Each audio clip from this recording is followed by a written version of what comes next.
ওয়াকফ বিলের প্রতিবাদে বাংলাদেশি রোহিঙ্গাদের এবং জিহাদিদের তাণ্ডবে যাদের কোনো দোষ নেই, যারা এই বিষয়ে কিছু জানে না, তাদের ভিটে মাটি ছেড়ে আজ পালিয়ে যেতে হয়েছে। সদ্যজাত বাচ্চার দুধের অভাব, গরু খাবার পাচ্ছে না, জলে বিষ মিশিয়ে দেওয়া হয়েছে। কি দোষ ছিল ওখানকার হিন্দুদের? তারা তো এই বিষয়ে কিছু জানতোই না। হঠাৎ তাদের উপরে এরকম ধরনের আক্রমণ, দোকান লুট, বাড়ি ভাঙচুর, দুজন মানুষকে কুপিয়ে হত্যা করা হলো। কি দোষ ছিল তাতে? তারা তো ওয়াকফ বিলের প্রতিবাদে যারা প্রতিবাদ করতে গেছিল তাদের বিরুদ্ধে আন্দোলনে নামেনি। আর ওয়াকফ বিলের প্রতিবাদ যদি এই উদাহরণ টানে যে মানুষ খুন, দোকান লুট, বাড়ি ভাঙচুর, ঘর বাড়ি থেকে সমস্ত কিছু লুট করে নিয়ে মানুষের ভাড়ার থেকে রান্নার জিনিসপত্র এবং জমানো টাকা, ওষুধের টাকা সমস্ত কিছু লুট করে নিয়েছে, এটা কি ওয়াকফ বিলের বিরুদ্ধে প্রতিবাদ? না শুধুমাত্র হিন্দুদের উপরে অত্যাচার, হিন্দুদেরকে ঘরের মধ্যে ঢুকিয়ে তাদেরকে রেপ করার প্রতিশ্রুতি দিচ্ছে, তাদেরকে অন্য ধর্মে নিয়ে যাওয়ার জন্য প্রতিশ্রুতি তারা আদায় করার জন্য এই লড়াই, যার জন্য কিন্তু আজকে তারা নিরাপদ আশ্রয়ে, কেউ ঝাড়খণ্ডে, কেউ মালদার বৈষ্ণবনগরে তারা গেছে। অসহায় অবস্থার মধ্যে তারা দিন কাটাচ্ছে। এই নিদারুণ অবস্থার জন্য আমরা বসে থাকতে পারি না। তাই বহরমপুর থেকে সমস্ত ভারতীয় জনতা পার্টির সৈনিকরা দৃঢ় সংকল্পবদ্ধ যে আজ তাদের কাছে যৎসামান্য কিছু জিনিস আমরা তুলে দেওয়ার জন্য রওনা হচ্ছি। তাদেরকে ঘরে ফিরিয়ে নিয়ে আসার কি কোনো? অবশ্যই আমাদের নেতৃবৃন্দ সুকান্ত মজুমদার আছেন, আমাদের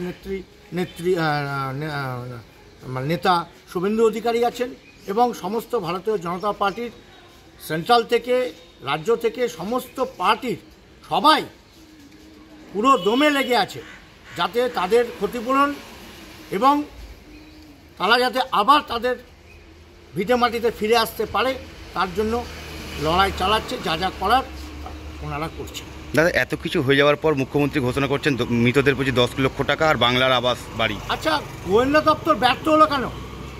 ওনার মদতেই তো এই ধরনের গণ্ডগোল হয়েছে।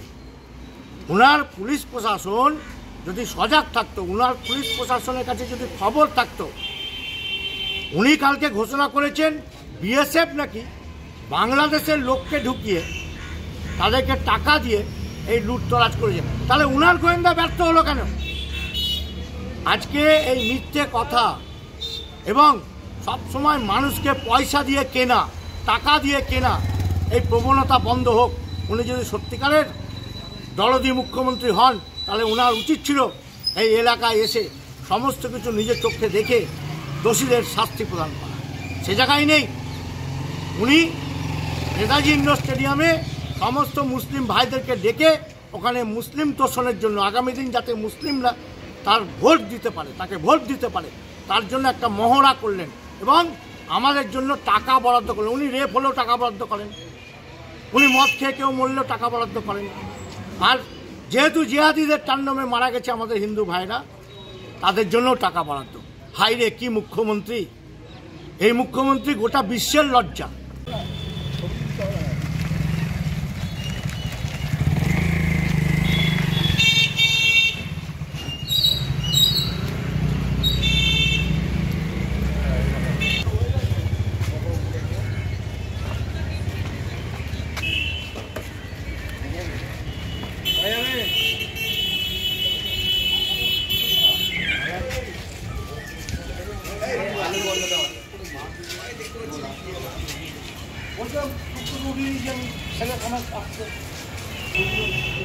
একজন হবে না, হাত লাগা ভালো করে